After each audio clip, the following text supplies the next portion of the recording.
Welcome my dear rockers. कैसे हो आप सभी? बहुत बढ़िया है ना। देखो, हम इंसान हर चीज के साथ अपने इमोशंस और यादों को जोड़ लेते हैं।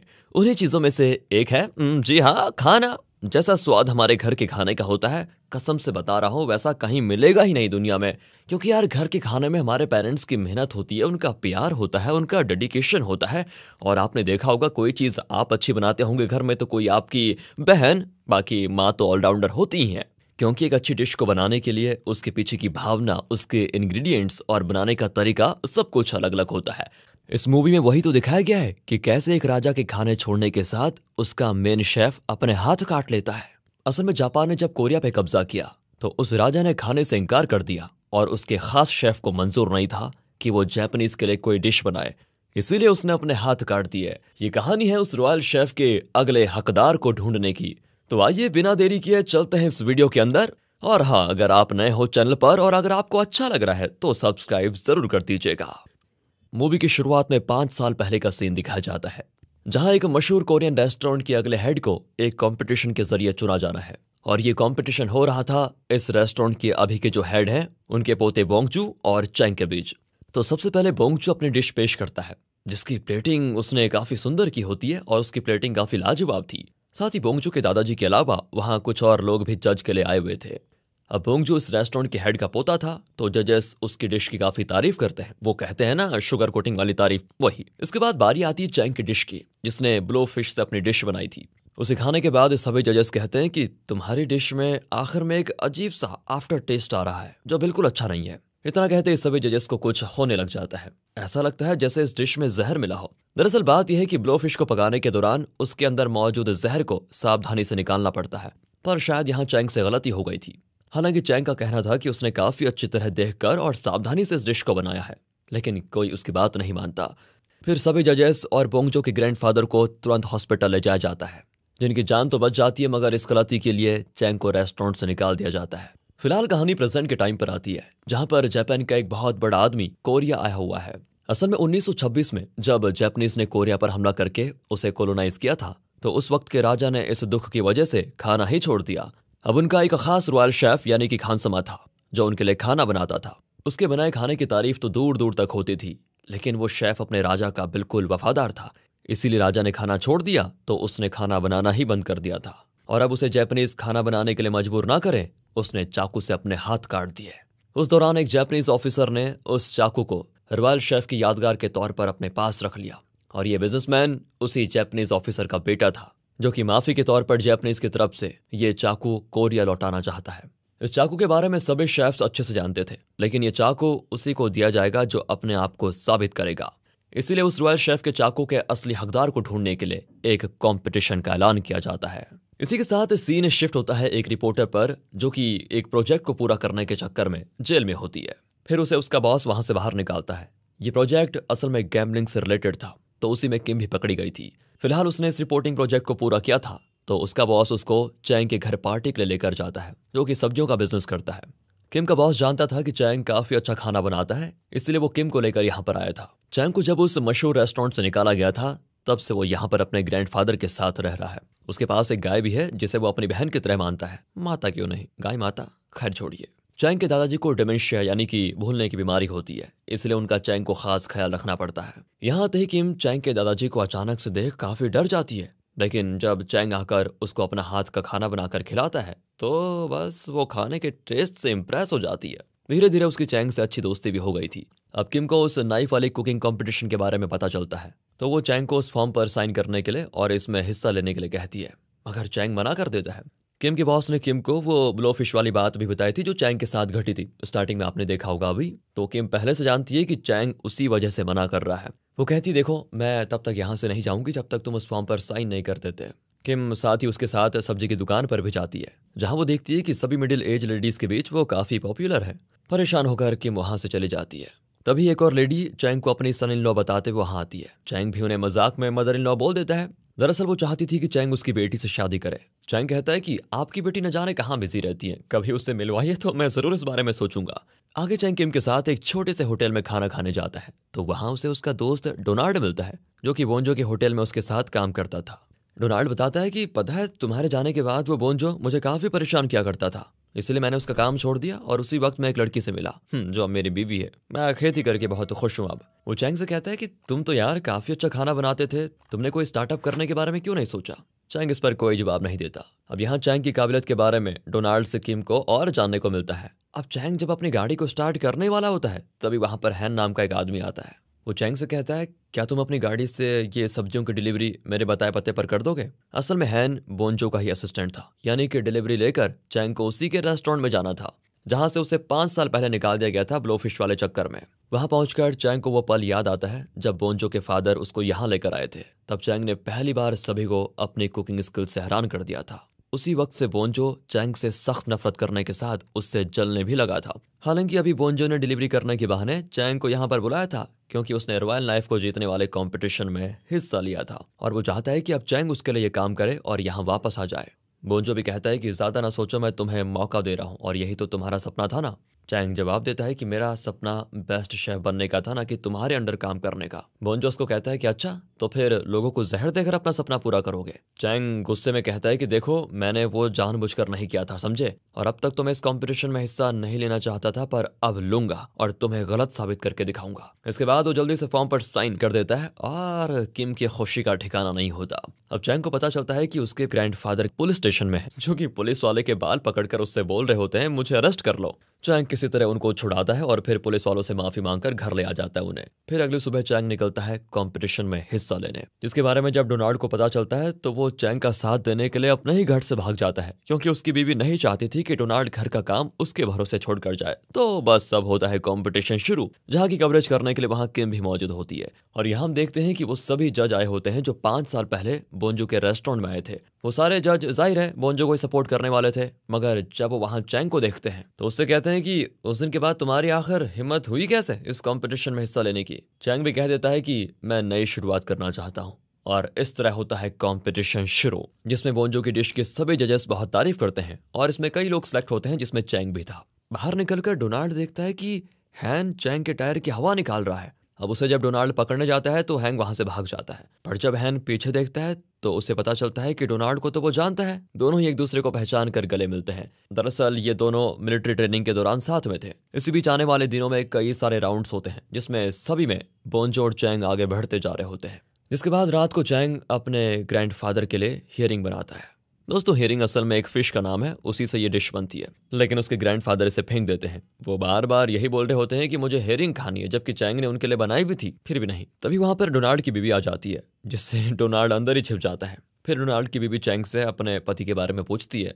वो कहता है, हाँ, वो यहाँ आया था, अभी कुछ देर पहले ही निकला है। अब डोनाल्ड की बीवी वहाँ खाना गिरा हुआ देखकर सवाल करती है, तो चैंग उसे बताता है कि मैंने हेरिंग बनाया, फिर भी ग्रैंडपा बार बार हेरिंग मांग रहे थे, वही इसको यहाँ फेंक कर चले गए हैं, शायद थोड़े दिमाग से कमजोर हैं। अब डोनाल्ड की बीवी चैंग से कहती है, हो सकता है वो टैरो शूट मांग रहे हो, मेरे अंकल भी टैरो शूट को हेरिंग कहते थे, बुढ़ापे में लोग हो जाते हैं ऐसे। दोस्तों, टैरो शूट भी एक तरह की वेजिटेबल होती है। डोनाल्ड की बीवी जैसे जाने लग जाती है, चैंग उसको बताता है कि डोनाल्ड कहाँ छिपा हुआ है। बस फिर क्या था, डोनाल्ड की बीवी उसको मारते हुए घर लेकर जाती है। कंपटीशन के अगले राउंड का दिन आता है, जहां डोनाल्ड और चैंग देखते हैं कि बोंजो जजेस से कुछ बातें कर रहा है। फिलहाल कंपटीशन में सभी को बनाने के लिए अलग अलग फिश की डिश दी जाती है। यहाँ चैंग को ब्लो फिश मिली होती है, वही ब्लो फिश जिसने 5 साल पहले उसका करियर खराब कर दिया था। जाहिर है ये बोंजो का ही प्लान होगा। बोंजो चैंग से कहता है कि अभी भी वक्त है, पीछे हट जाओ और मेरे रेस्टोरेंट के किचन में काम करो, तुम्हें अच्छी सैलरी भी दूंगा। यहाँ फ्लैशबैक के जरिए दिखाया जाता है कि बोंजो के दादाजी ने उससे कहा था कि तुम्हें इस रेस्टोरेंट का अगर हेड बनना है तो ये कंपटीशन जीतना होगा। अब उसने शॉर्टकट अपनाने का सोचा। असल में बोंजो ने डस्टबिन से फिश का जहरीला हिस्सा निकाल कर मिला दिया था, जिस कारण बेचारे चैंग को वो सब सहना पड़ा और बोंजो वहां का हेड बन गया। जब चैंग डिश लेकर आता है तो पिछले तजुर्बे के बाद तो सभी जजेस उसकी डिश को टेस्ट भी नहीं करना चाहते, पर चैंग को कंपटीशन से बाहर करने के लिए किसी ना किसी को तो डिश टेस्ट करनी थी। कोई तैयार नहीं होता क्योंकि जान का खतरा था। अब ये देखकर किम खुद सामने आती है और उसकी बनाई ब्लोफिश टेस्ट करती है। यहाँ वो पहले तो नाटक करती है कि इसमें जहर है, पर कुछ नहीं होता। अब उसको देखकर सभी चैंग की डिश को टेस्ट करते हैं और ना चाहते हुए भी चैंग को सबसे ज्यादा पॉइंट्स जजेस को देने ही पड़ते हैं। अगले राउंड में बोंजो और चैंग के अलावा 2 और लोग होते हैं और इन चारों के बीच होता है अगला राउंड चारकोल, जिसमें चारकोल से खाना बनाना था। फिर बेस्ट चारकोल की तलाश में सभी लग जाते हैं। इस पॉइंट पर चैंग को अपने एक दोस्त एडम का पता चलता है कि सबसे अच्छा चारकोल जैकी नाम का एक बंदा बनाता है। पर प्रॉब्लम ये थी कि जैकी इस वक्त जेल में है और उसे मौत की सजा हुई है क्योंकि उसने अपने पिता की जान ले ली थी। इसी बीच सेकंड आने की वजह से बोंजो के बिजनेस पर पड़ता है फर्क, तो उसे कुछ भी करके अब चैंग से आगे आने से रोकना होगा।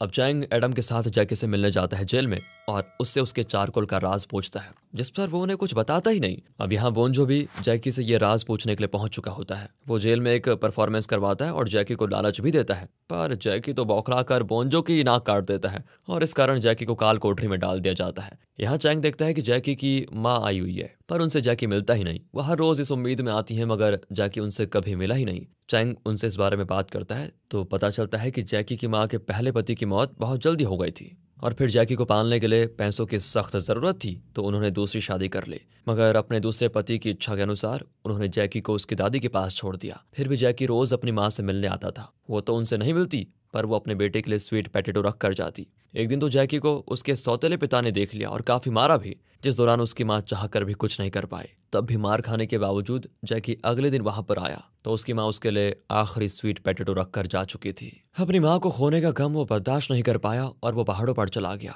वहीं उसने सबसे अच्छी क्वालिटी का चारकोल बनाना सीखा। फिर जब वो बड़ा हो गया तो उसने जो चारकोल बनाया था वो उसे अपनी माँ को दिखाने की इच्छा हुई। पर जब वो उनके पास गया, उनके दूसरे घर में, तो वहां उसने देखा कि उसका सौतेला बाप उसकी माँ को मार रहा है और ये चीज उससे सही नहीं गई और फिर उसने अपने सौतेले पिता की जान ले ली। तब से अब तक उसने अपनी माँ को माफ नहीं किया। अब ये जानकर चैंग जैकी के लिए स्वीट पोटैटो भेजता है, जिससे जब जैकी देखता है तो उसे अपनी माँ की याद आ जाती है। काफी रोता है बेचारा। उसे खाते हुए और इस चीज से खुश होकर वो चैंग को अपने चारकोल का राज बताने के लिए हो जाता है तैयार, जिसे वो एक खास पेड़ की लकड़ी से बनाया करता था। फिर एडम, चैंग और डोनाल्ड मिलकर इस चारकोल को बनाने में लग जाते हैं, जिसे वो रात तक बड़ी मेहनत से बना भी लेते हैं। अब इस चारकोल को लेने के लिए बोंजो अपने आदमियों को भेजता है। वो एडम और डोनाल्ड को पीटकर इस चारकोल को लेके जाते हैं और ये बात जब चैंग को पता चलती है तो वो काफी गुस्सा होता है, पर वो कुछ कर भी नहीं सकता था। अगले राउंड में इसी वजह से चैंग के पॉइंट्स कम हो जाते हैं और चारकोल की वजह से बोंजो जीत जाता है। यानी कि अगले राउंड में कुछ भी करके चैंग को उसे हराना ही होगा, नहीं तो वो फाइनल में पहुंच नहीं पाएगा। अब अगला राउंड होता है मीट बनाने का, तो चैंग अपने दोस्तों के साथ निकल पड़ता है शिकार को देखने के लिए, पर उसे कुछ भी पसंद नहीं आता। अब एडम की समझ में नहीं आ रहा था कि आखिर चैंग किसे ढूंढ रहा है, किस तरह के जानवर को ढूंढ रहा है। तभी वो चैंग की पालतू काऊ को देखता है और कहता है, अरे ये रहा सबसे बढ़िया जानवर, ये है ना सबसे अच्छी और तंदुरुस्त गाय। डोनाल्ड कहता है कि यार तो पागल हो गया है क्या, इसे चैंग ने बचपन से अपनी बहन की तरह पाला है। जब चैंग को रेस्टोरेंट से निकाला गया था तब से यही है जिसने उसको हौसला दिया है। इसने तो चैंग को एक जगह डूबने से भी बचाया, तब से ये उसी के पास है और तो इसको मारने की बात कर रहा है। अब रात में बहुत तेज बारिश हो रही होती है, जिसको देखकर चैंग के दादा ये कहते हैं, ऐसी तेज बारिश में समुद्र में गई भी बोट वापस नहीं आती, इसीलिए ऐसी बारिश की रातों में लोग किसी अपने खास को अलविदा कह देते हैं। उनका इशारा चैंग समझ गया था। अब देखो दोस्तों, आप मुझे गाली मत देना क्योंकि ये वही करने वाला है जो आप सोच रहे हो। मतलब हमारे लिए तो ये बहुत बुरी बात है, सच में we can't accept it, but ये बाहर की मूवी है तो उनके लिए नॉर्मल बात है। अगले दिन वो अपने काऊ को स्लॉटर हाउस लेकर जाता है। जब उसे काटने के लिए एक पतले रास्ते से भेजा जा रहा था तो उस वक्त चैंग उसको देखकर काफी रोता है, यहाँ तक कि उसकी काऊ एक बार पीछे मुड़कर भी देखती है। ओहो, इस पॉइंट पर किम उसको संभालती है। खैर दोस्तों, ये सीन बहुत ही इमोशनल है सच में। चैंग अपने काऊ के मरने के बाद अपने मन में प्रॉमिस करता है कि मैं तुम्हारी कुर्बानी खाली नहीं जाने दूंगा। इस राउंड के 2 हिस्से होते हैं, पहले में मीट को अलग करना था और दूसरा था टेस्टिंग। पहले राउंड का इंस्पेक्शन करने के लिए एक टीम आई होती है जो कि बोंजो की काऊ के रिब्स को देखकर बताते हैं कि इसमें तो हेमरेज हुआ है, मतलब कि काऊ बहुत ही कोमल जानवर है। जरूर बोंजो ने उसे मारने से पहले उसको काफी टॉर्चर किया होगा, यही वजह थी हेमरेज की, और इस वजह से चैंग जीत जाता है। आगे विनर का फैसला फाइनल राउंड के जरिए होगा। इस दरमियान किम को उस जापानीज ऑर्गेनाइजर से इंटरव्यू के दौरान ये पता चलता है कि असल में रॉयल शेफ की किसी ने जान ली थी। उसके 2 स्पेशल स्टूडेंट्स थे जिनमें से ही एक ने उसे मारा है। तो कातिल का पता करने के लिए किम अब रॉयल रेस्टोरेंट के एक पुराने वर्कर से मिलती है जो बताता है कि रॉयल शेफ की जान असल में चैंग के दादा ने ही ली थी, और ये बात वहां कर बोंजो भी सुन लेता है। अब आखिरी राउंड का समय आता है जिसमें जज के साथ जापानीज ऑर्गेनाइजर भी जज करेगा। वो बताता है कि उस कोरिया का राजा जब जापानीज सेना से हार गया तो वो काफी उदास था। तब उसके रॉयल शेफ ने उसके लिए एक ऐसा सूप बनाया जिसको पीने के बाद राजा की आंखों में आंसू आ गए। तो अगला राउंड उसी सूप को बनाने का होगा। दरअसल रॉयल शेफ ने मौत से पहले अपनी जगह लेने के लिए किसी और को चुन लिया था। उन्होंने बहुत ही गुप्त तरीके से उस सूप की रेसिपी उस इंसान को दी होगी जो कि उनकी जगह पर लेगा। तो मैं इस कंपटीशन के जरिए उस इंसान के वंशज को ढूंढ रहा हूँ, इसीलिए फाइनल राउंड यही रखा है मैंने। यहाँ मीडिया के सामने बोंजो ये बात रिवील कर देता है कि चैंग के पिता ने ही रॉयल शेफ को मारा है। यह बात आग की तरह फैल जाती है, मगर चैंग को इन सब से कोई फर्क नहीं पड़ता। वो एक दिन अपने ग्रैंडपा से पूछता है कि जब मुझे उस रेस्टोरेंट से निकाला गया था तो आपने मुझे जो सूप बनाकर पिलाया था, क्या आप मेरे लिए उसे फिर से बना दोगे? इस पर वो कहते हैं कि मुझे रिप्स खाना है। चैंग उनके लिए रिप्स बनाता है, पर वो उसे भी यही कहकर फेंक देते हैं कि ये रिप्स नहीं है। अब एक दिन सुबह जब चैंग जागता है तो देखता है उसके ग्रैंडपा कोई सूप बना रहे हैं, पर तभी उनकी मौत हो जाती है। उनके फ्यूनरल के दिन चैंग उनके लिए वही सूप बनाना चाहता था, जिसके इंग्रेडिएंट्स लिखते वक्त उसे डोनाल्ड की पत्नी की बात याद आती है। वो अपने ग्रैंडपा की फोटो के पास जाकर कहता है, रिप्स और टेरो शूट, यही आप मुझे बताना चाहते थे ना, पर मैं ये आपको समझ नहीं पाया। दोस्तों, असल में चैंग के दादा को ही रॉयल शेफ ने अपनी गद्दी पर बैठने के लिए चुना था। वो उनके 2 स्टूडेंट्स में से एक थे, इसीलिए रॉयल शेफ ने ये रेसिपी सिर्फ उन्हें बताई और ये बात चैंग भी समझ गया था। दरअसल दोस्तों, रॉयल शेफ के 2 स्टूडेंट्स कोई और नहीं बल्कि चैंग के दादाजी और बोंजो के दादाजी थे। जब रॉयल शेफ ने अपना हाथ काटा तो मौका देखकर बोंजो के दादा ने उनको मार दिया और खुद धोखे से उनकी जान ले ली। उन्होंने उस वक्त चैंग के दादाजी पर रॉयल शेफ की मौत का इल्जाम लगा दिया। अब उस वक्त जापानीज सरकार थी, इसलिए चैंग के दादाजी को कोई सजा नहीं हुई। बोंजो इधर काफी कोशिश कर रहा था, पर उससे वो सूप नहीं बनता। तभी उसको अपने होटल के सीक्रेट दरवाजे में एक डॉक्यूमेंट मिलता है, जो कि रॉयल शेफ का एक लेटर था। उसमें लिखा हुआ था कि कोरियन फूड में जापानीज फ्लेवर ही बेस्ट कॉम्बिनेशन होता है। अब इस लाइन को समझकर बोंजो एक सूप कंपटीशन में तैयार करता है, जो कि जापानीज ऑर्गेनाइजर को काफी पसंद आता है। उसका टेस्ट बुरा तो नहीं था, पर जो वो ढूंढ रहा था वो स्वाद इसमें नहीं था। फिर बारी आती चैंग की, जिसने टेरो शूट इंग्रेडिएंट के तौर पर इस्तेमाल किया और रिब सूप बनाया था, जिसको टेस्ट करते ही उस जापानीज ऑर्गेनाइजर की आंखों में पानी आ जाता है। उसे अपना जवाब मिल गया था कि आखिर उस वक्त राजा इस सूप को पीकर क्यों रोए होंगे। बस अब चैंग इस तरह इस कंपटीशन को जीत जाता है और उसे रॉयल शेफ की रॉयल नाइफ दी जाती है। उसे जो सम्मान बचपन से मिलना चाहिए था, उसे अपनी काबिलियत के हिसाब से अब मिला। मूवी के आखिर सीन में चैंग से वही लेडी मिलती है जो कि अपनी बेटी की शादी उससे कराना चाहती थी। यहाँ उसकी बेटी, और ये बहुत बढ़िया ट्विस्ट है, उसकी बेटी कोई और नहीं बल्कि किम ही निकलती है। अब किम और चैंग एक दूसरे को पहले से पसंद तो करते थे, तो शादी करने में देरी किस बात की। और इसी हैप्पी एंडिंग के साथ दोस्तों ये मूवी होती है खत्म। मिलते हैं अगली वीडियो में। ध्यान रखिए अपना, क्योंकि सबसे जरूरी आजकल वही है। और हाँ, मैं तो बोलना ही भूल गया, अगर आपको ये वीडियो अच्छी लगी हो, एक्सप्लेनेशन अच्छा लगा हो, लाइक कीजिए, चैनल को subscribe, because we love you, and finally thanks for watching.